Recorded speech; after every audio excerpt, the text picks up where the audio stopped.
when we talk about some of the resistance to localization or the attraction of globalization, obviously most of it is through advertising, whether it's direct or indirect, and the way that we are taught to be uniform corporate citizens, or really consumers more than citizens. So rather than be involved in our locale and our community and working for better governance, we are taught to desire things, and not even just desire. If you truly wish to live without a car in much of the world, it is extremely difficult, because we design things so that you need a car in order to access what you need. And it should be the other way around. We should be discouraging and even getting rid of the cars and enabling the walking, the cycling, the public transport. And part of what I love is you're not just improving health or safety, not just improving the environment, not just helping with the climate crisis, but you're creating stronger communities. So when you go out on the streets walking or on cycles, you actually can interact with the people around you.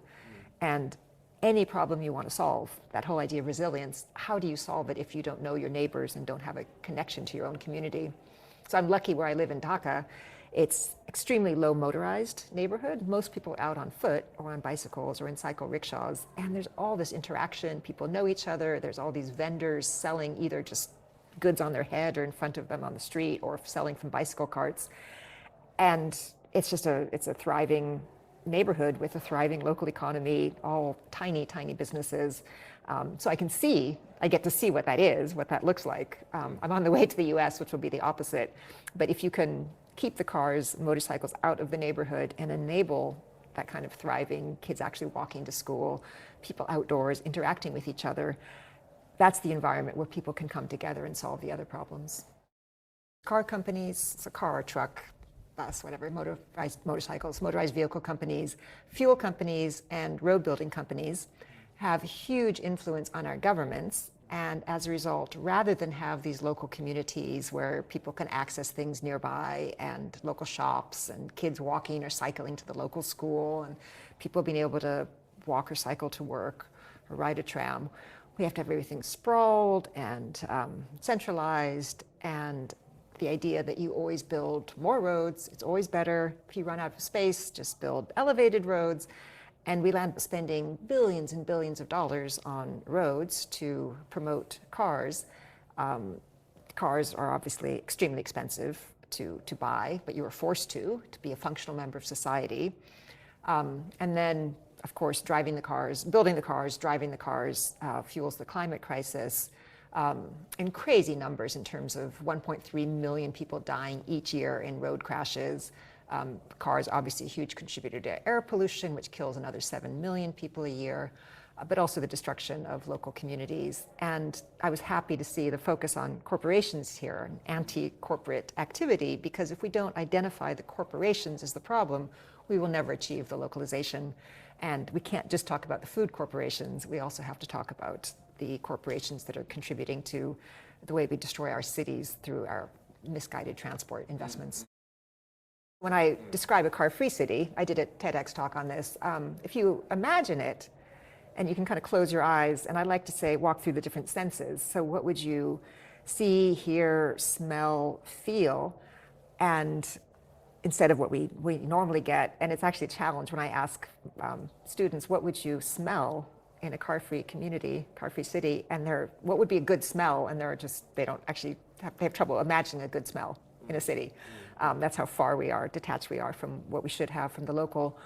But what I do see and I do experience is, you hear laughter, you hear conversations at a normal level, as opposed to people shouting over the sounds of the horns. You see people moving around, shopping from tiny, tiny little local shops or vendor stands. Interactions, not just transactions. So when you go to buy something, there's a conversation. That's very, very common across Asia, I would say. That you walk into a supermarket, of course, there's no interaction, but when you buy from a market or a vendor, there's often a bit of conversation that happens. So overcoming the social isolation. But smells, things like the ripe guavas on the bicycle cart. You walk by and stop and just enjoy that wonderful aroma. You could have outdoor cafes where you walk by and smell the coffee, and even if you're not going there, it's enhancing the environment. Car-free cities and global localization absolutely go hand in hand. I'm also with Car-Free Cities Alliance, and we do have a global alliance.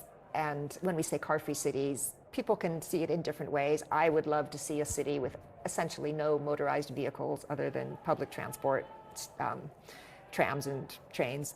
But however far you are along on that path, the idea that greatly reducing cars and motorbikes in our cities would make life much better. And if you designed cities to enable people to access what they need close to home, localization, we would save all of that money, much less pollution, far fewer, almost no road crashes, happier people.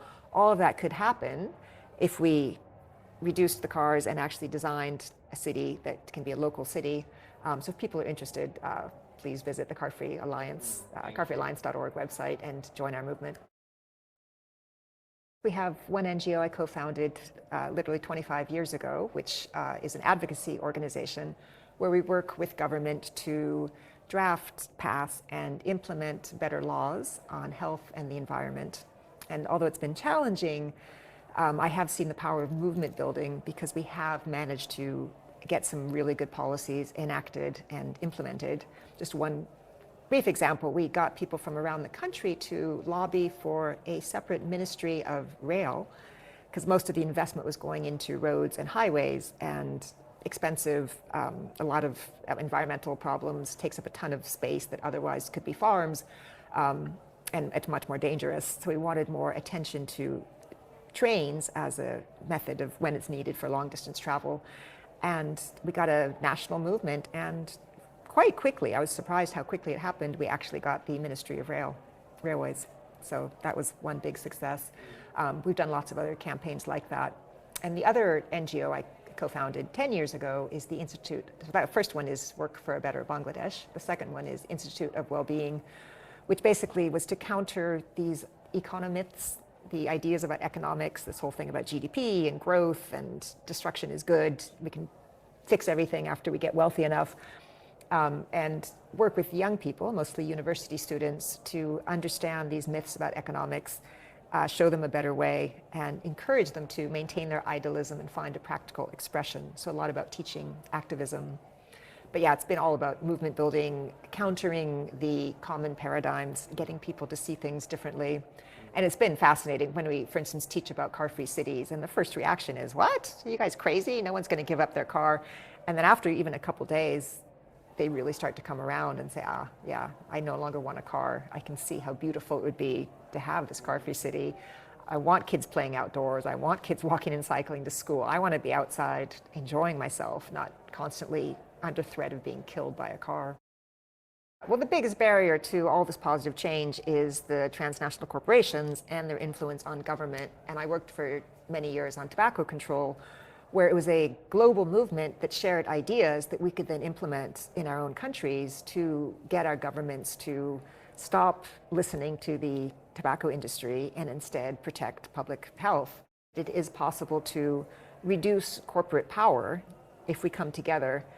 But while a lot needs to be happening on the local level, there's policy decisions that can make that local work impossible. For instance, working on transport, and the government has been keen since the 1980s to ban the cycle rickshaw.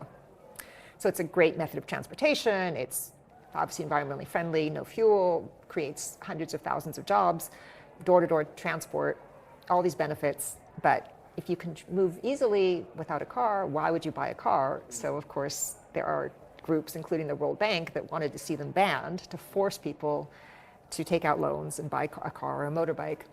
And again, it took many groups coming together. But by getting that policy reversed, or at least not reversed necessarily, but being able to block the planned bans, so there were all sorts of bans planned on different streets, we managed to block quite a few of them. And then you've got the rickshaw pullers back. Well, they eat breakfast sitting at a little local stand on the sidewalk. When you're in the rickshaw, you are completely part of your environment. You're not isolated in a 1-ton steel box. So we could then help to increase that community cohesion that comes from having the rickshaws, but we would have lost all that if we had not fought the ban. So to me, the work needs to take place on both levels. Not that all of us have to work on both levels, but the advocacy, the national level, or the at least even local politics, but the political part has to accompany the on-the-ground work, and preferably, obviously, there needs to be a connection between the two. I was a bit concerned early on because we did so much advocacy, and I felt like we were losing touch with what's happening on the ground, and we started doing more community work just so that we could be in touch with the people we're supposedly helping. Because to sit in the Capitol and constantly working on advocacy issues and then not actually in touch with the people you're supposedly helping, you might go down the wrong path and think that you're doing the right thing, but get misguided. So I think that they're both important. I'm so happy to be here at Planet Local Summit because I know that I'm getting to connect with these incredible people around the planet, and I've seen the power of global movements, as I said, with tobacco control, where we had a super organized, very well-funded movement that allowed people in different countries around the world to block the interference of tobacco industry in government decision-making, and we could not have done it on our own. And replicating this across every country in the world, it's exhausting. It's a lot of resources, and it's extremely difficult. So when people come together and you learn from each other and create these networks, build together, all kinds of things become possible. It's also obviously more enjoyable when you're not working alone. But yeah, I see, when I first heard, I only heard about local futures about 2 years ago through a Nepali colleague, Shastra, who unfortunately is not here. But as soon as I learned about it and watched Economics of Happiness, I was like, oh, thank goodness, here it is, because I get so tired. My background's in public health, and people tend to focus on a single issue, and they don't see it in a broader context. So even my tobacco control friends, they wanted an exception for tobacco from global treaties. And I said, why aren't we just fighting the global treaties, the trade treaties? And they said, no, that would be too difficult. And I said, well, no, it wouldn't be too difficult if we did it together. But all they wanted was a cutout for tobacco. And they couldn't see that it's exactly the same thing across every other industry. And it is a waste for us to have so many resources and only use them to fight one particular industry. And they all thought tobacco was the worst industry. And they got mad at me for suggesting, well, what about cars? Come on, guys. Tobacco does a lot of harm, absolutely, kills a lot of people, but it's not destroying communities the same way highways do. You put a highway through the middle of a community and it's dead, it's gone. So yeah, I had a lot of experience seeing the power of movements and also the importance of coming face to face. I had not realized until I was doing the research actually for a book I wrote called Beyond Apologies, but the fact that governments are handcuffed, but they actually handcuff themselves by signing these treaties, as they said, that allows corporations to sue a government if the government passes a law that could, not even does, but could reduce profits. So we fought this with tobacco control, where a government, for instance, Thailand was trying to keep, they had a higher tax, I think, on imported cigarettes, and that violated the trade treaties. You have to treat everybody the same.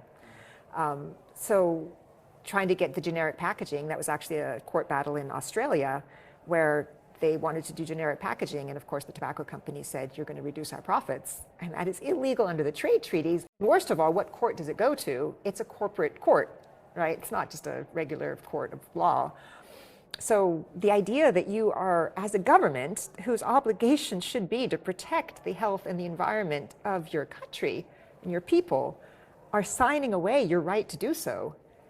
The possibility that you affect corporate profits, it was like out of a nightmare movie. Like, surely this can't be the case. But yeah, governments are happily signing away people's rights. And how do you fight corporate control when the corporations have convinced your governments to sign these treaties? And in order to get to the beautiful world of localization, we absolutely have to fight those trade treaties and regain our ability to have laws and policies that protect the health and protect the environment and reduce as opposed to increasing the power of the corporations. That's the only hope for the future. And yeah, as they said this morning, trade is, as Helen was saying, trade is absolutely a vital piece of that. You cannot get where we need to go without fighting these treaties.